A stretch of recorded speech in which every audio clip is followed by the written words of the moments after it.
Hey, and welcome once again to Ancient Ways for Modern Days. My name is Mike Freeman. Today we continue in this short book of Second Peter, where he's reminding us of so many important truths that help us to remain firm and wise as we look around at this world it can be hard to live following Christ in it.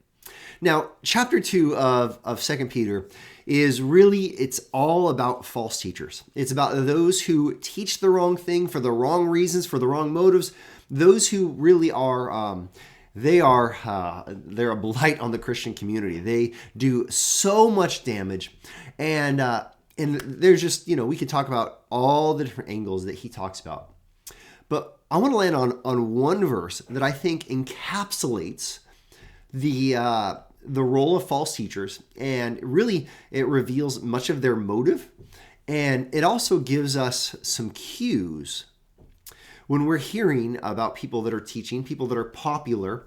It gives us some cues in how we can think about many of the teachers in our world today, and if we're able to signal in and understand some of what's going on in addition to the way they're teaching, it can give us some insight into whether they're a false teacher or not. So let me show you this one verse, this one clarifying verse today. It's 2 Peter chapter 2, verse 14. And speaking of these false teachers, here's what it says. It says, "They have eyes full of adultery, insatiable for sin. They entice unsteady souls, and they have hearts trained in greed. Accursed children." Now, there's a few things happening here that if we pull this one verse apart and we hold many of the teachers that are popular in our world, we hold them up to this, we can begin to see some of what's going on here. The first thing I want you to see is it says they have eyes full of adultery, insatiable for sin. Now, here's what I want us to look at. I want us to look at the reality that false teachers, they pervert God's view of sexuality.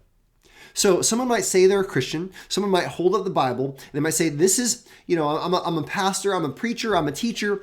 But if they ignore what God has made very clear about human sexuality and about sexual practice, well, listen, I'm just going to cut right through all the fog. They are a false teacher. They are allowing what God has said is not right. They're bending and breaking God's design. See, here's God's design. God made sex, and he made sex to be between a man and a woman, and he made it to be confined to that covenant of marriage. And so any other sexual practice outside of that would be considered, immoral. And so false teachers today, they not only teach that marriage can be all other different kinds of definitions, but oftentimes they practice that. They themselves have lustful hearts. They themselves have, oftentimes there's multiple obvious accusations of them stepping outside of marriage, and oftentimes they just want to sweep it under the rug. They want to say, well, you know what? God's grace forgives, and so I can continue to move forward without actually dealing with the reality that they have eyes full of adultery, insatiable for sin. Secondly, they entice unsteady souls. Oftentimes false teachers, they prey upon those who are immature in the faith. They prey upon those who are going through great difficulty. And because someone is immature or because someone is going through great difficulty, they have this incredible vulnerability. Someone who's immature has not yet learned how to discern what is true and what's false. And someone who's going through great difficulty, oftentimes they're unsteady because their world has been rocked, and they're willing to look for any kind of teaching that will soothe them, whether it's true or false. And so those that are false teachers, they have just a keen awareness of this, and they pick up on that, and so they entice unsteady souls. And finally, they have their hearts trained in greed.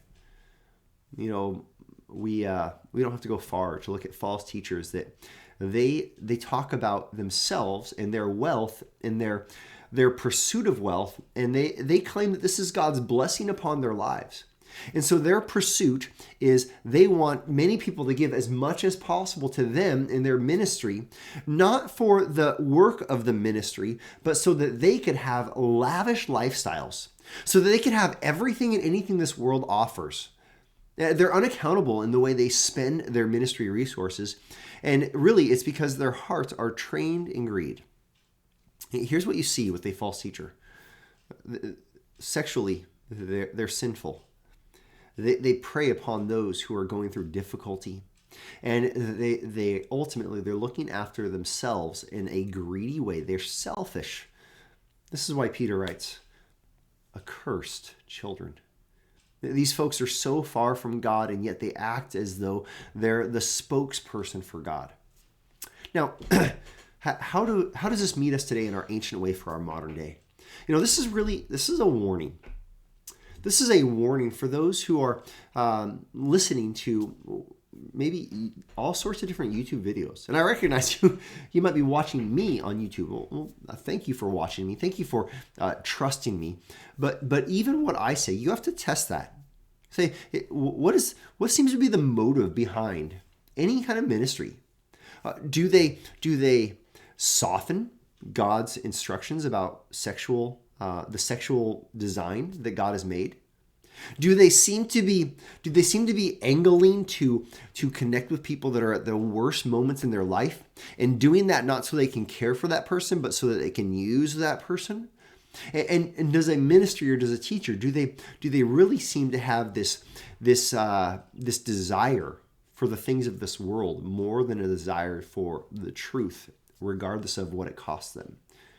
I hope that I pass those tests, but more than that, I would encourage you to everything you listen to, everything you read, everything you hear, from YouTube videos to even the songs that you listen to on radio, to test it and say, what is being taught here? What seems to be the lifestyle? Is it a lifestyle of godliness, or is it a lifestyle of compromise?